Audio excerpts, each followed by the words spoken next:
welcome to another edition of Ask the Healthcare Advocate Live, while I answer your questions about healthcare advocacy in Israel and sometimes in general. And today I am taking a veering off the issue of vaccines and even Pesach, Passover preparation, planning, etc.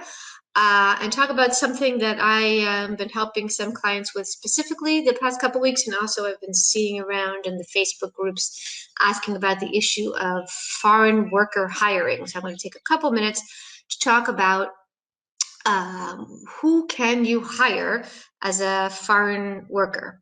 So first off, when you hire a foreign worker, you have to have a license first from the Ministry of Populations, or Reshut HaOchlusin, which is part of the Ministry of Interior.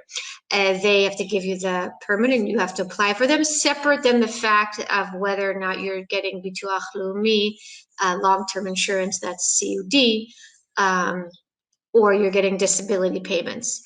So sometimes, if you have an agency already in place, they'll do the application for you, but you don't have to go through them in order to apply for the license. So first of all, you have to have a license.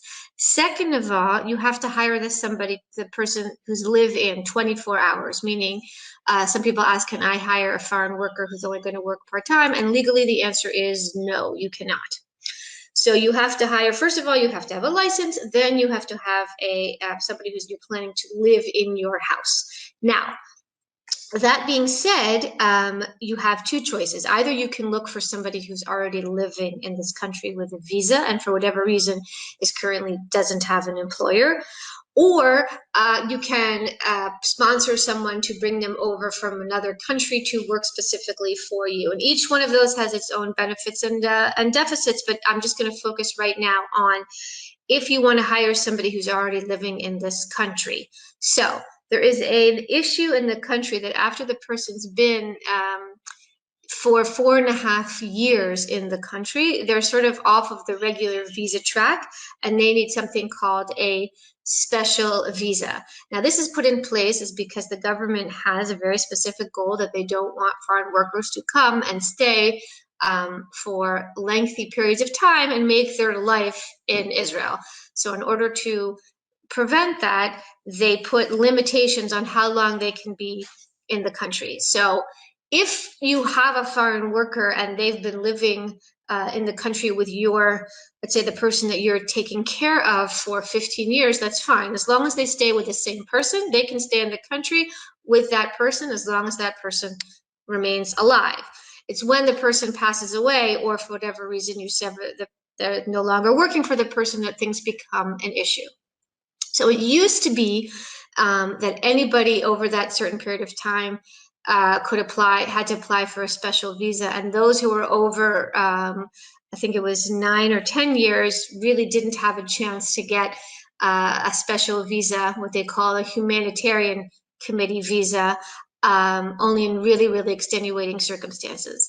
But what they realized is those people who are under retirement age, those younger people who have disabilities, were having a very difficult time finding workers who were A, experienced, and B, willing to live with them, because often you're living in a family situation and not with just an older individual.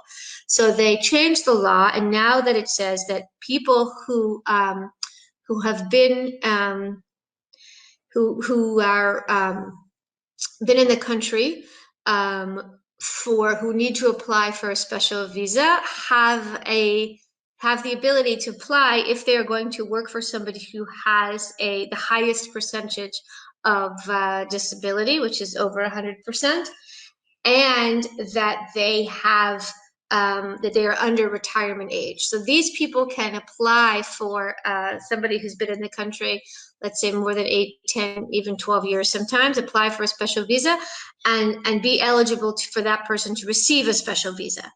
So this has to be submitted. Usually it's submitted by the company. You can also submit on your own. It's a special form which requires a medical certification and a signed letter from a lawyer and a social worker report, which is all available on the website.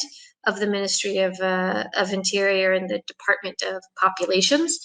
So it sounds a little Harry Potter-esque to me, but yeah, that's what it is. And then you submit these forms to the committee. Who cannot do that? Somebody who's over retirement age. And this is exactly what the area that I'm in now with a client is that the clients, it's a couple and they're younger, but they're still over retirement age. And the agency won't submit it because they say that there's really no way that they're going to get accepted for a special visa. And so this is the conundrum that people face. So people say to me, well, what do I do if my parent, is very difficult and this caregiver came along and she can do everything that we would. She's been in this country over 10 years. It's an issue. It is an issue. Sometimes I tell people, like, sometimes we would just still, if there's an extenuating circumstance, that it's a good idea to go talk to the, you can try to talk to the nursing branch of the Ministry of Populations, the Department of Populations in your geographic area. But I will tell you that it is a long, long, long shot, so that you should prepare other avenues for success instead of just focusing on that specific foreign worker.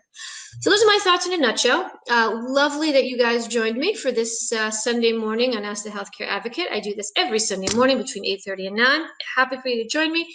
Happy for you to send me your questions. And next Sunday, I will not be here because it is a holiday. But I think I will be taking off for the Pesach, but I will rejoin you afterward. So thanks very much.